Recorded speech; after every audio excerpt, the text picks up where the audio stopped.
2025 Midterm Election News Update. Samantala, Idol, Binmaley Vice Mayor Rosario iginiit ang hinahaang paghamon ng debate kay Mayor Merera. Para sa detalye kasama natin, Idol Jam Victorio. Bantay Balota 2025 Midterm Election. The RMN News Special Coverage. Tingnan na lang natin. Atayin natin na eleksyon. Wala tayong kung maaari.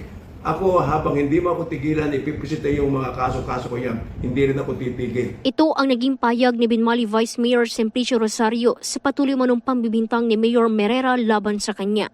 Sa eksklusibong prem ng IFM News Tigupan sa BC Alcalde, muli nitong hinamon si Mayor Merera sa isang debate upang magkaroon na ng kasagutan ang kada punto ng bawat alegasyon na patuloy na idinidiin umano sa kanya. Tanggapin mo na yung hamon ko.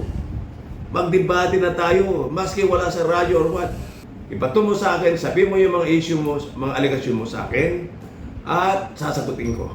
Isa-isa punto by punto.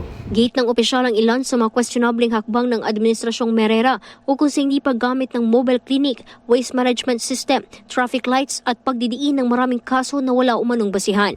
Ulitin ko ni Mayor ha, sagutin mo bakit hindi mo hinaakot ang basura for 3 taon. May pera naman, may pundo.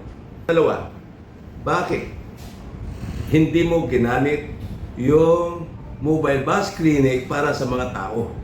Mga x-ray, ECG, ultrasound, minor operating room, laboratory room. Supposed to be, dapat yun, libre. Pero bakit hindi mo ginamit? Tinago mo dun sa likod ng munisipyo. Unang pangatlo, ulitin ko lihat, yung housing, bakit hindi mo dinistribute? Pinabayaan mo. Pang-apat, yung traffic light.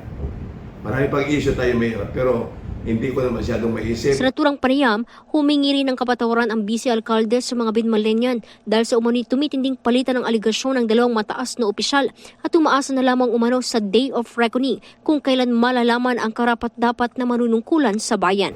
Huwag kayo magalit sa akin, hindi ako naninira. Sumasagot lang ako. Pag hindi po ako kumipo, sasabihin nyo, tama sila. So, dinidipinsa ko lang sarili ko, mga kababayan. Huwag kayo magalit sa akin. Kilala niyo ako. Samantala, ibinahagi rin sa IFM News Tigupan ni Mayor Merera ang kanyang paninindigan na nagmula mismo sa Commission on Audit ang mga kinakasangkutang kaso ng BC Alcalde at ilang pang kakulangan sa bayan na nagawa nito. Bakit? Wala ba tayong COA na nagbibigay ng disallowances? Siya na magtanong. Alam naman niya yun eh. Huwag na siya nagmamangmangan. Huwag na siya magkukunwari yan. Alam naman ng COA, mga disallowance na ipinataw sa kanya. Nakahanda umano ang alkalde sa patuloy umanong paghamon ni Rosario ng isang debate. Sa huli, parehong iginiit ng dalawang opisyal na katotohanan lamang ang nais isiwalat para sa totoong asenso ng kanilang nasasakupan. Kasama mo mula dito sa IFM Tigupan, ito si Idol Jam Victorio, Tatak IFM. IFM News. IFM News. IFM News.